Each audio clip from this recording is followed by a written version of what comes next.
Thank you for joining me today. It's Brian Gubernick, and welcome to the No Days Off podcast, where we believe that every single day brings a new opportunity to get better. Today, I want to talk about a study that I recently reviewed on obedience and how a slippery slope can actually be beneficial in getting the ball rolling.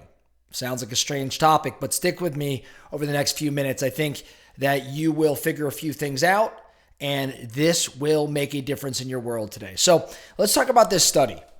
There's a study that was done, conducted in the early 1960s by a guy named Stanley Milgram. And in this study, Stanley aimed to investigate the extent to which ordinary people would obey instructions from an authority figure to inflict harm on others.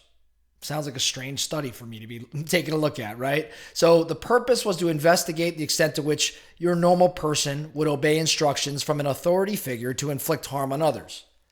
The experiment involved three roles. It involved the experimenter, which was the authority figure. It involved the teacher, which was the actual participant. And it involved the learner, which was just another participant who was just going to be the recipient of some shocks. So participants were told that they were part of a learning experiment where they were to administer electric shocks to the learner whenever that learner made a mistake on a memory task. However, the shocks were fake, but the participant did not know the shocks were fake. Only the learner knew that they were fake, and the learner pretended to be in pain. The key aspect of the study was that the experimenter instructed the participant to continue to administer shocks even when the learner was in pain, was distressed, was protesting. Milgram found that a significant number of the participants continued to administer shocks up to the highest voltage level, despite the uncomfort of the recipient of the shock. So this social pressure and this power of authority was on display.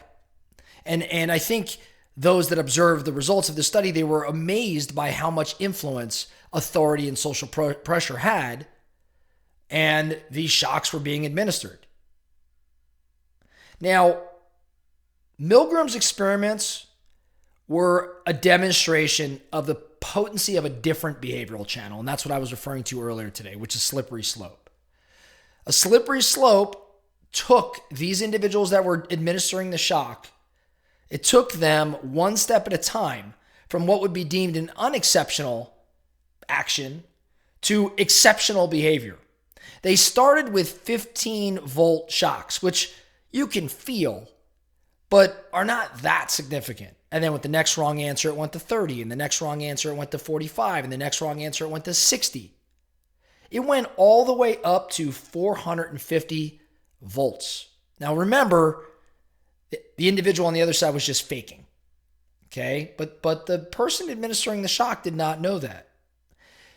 15 volts is rather unexceptional.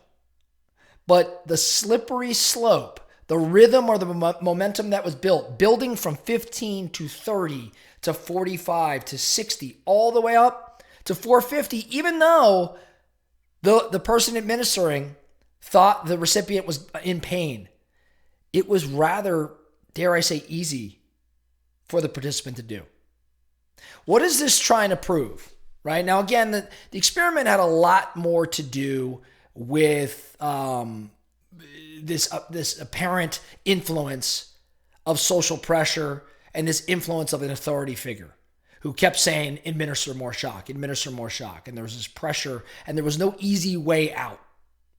But it also demonstrates that chipping away, or small building blocks, small steps repeated over time, can put you into a massive world, right? Can put you into a exceptional behavior.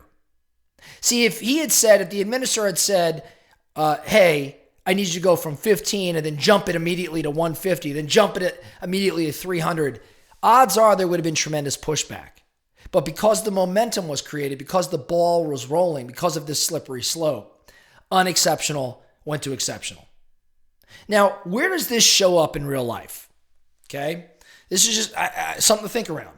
Heroic actions, lifelong commitments to noble causes often start with small acts in particular circumstances that the individual happens to confront. All right, so for example, a child volunteers to walk dogs at a local shelter because she likes pets. She then responds favorably when she's a little bit older to a request to donate to the shelter. Soon, she's soliciting signatures to preserve the shelter for the local animals. Then she's on to preserving the habitats of, say, a local species of owl. And then she eventually joins the rank of the Greenpeace activists.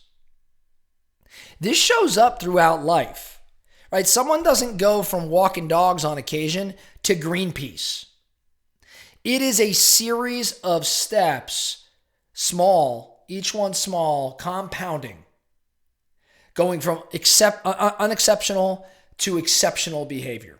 This is the slippery slope. This is a long process that culminates in something so much more significant. Maybe we look at, say, a depressed individual. A depressed individual can find challenges and chores of everyday life overwhelming. But those difficulties can seem less onerous after getting up from the chair and doing something far removed from the source of the depression, even if it's only taking a short walk or taking a shower.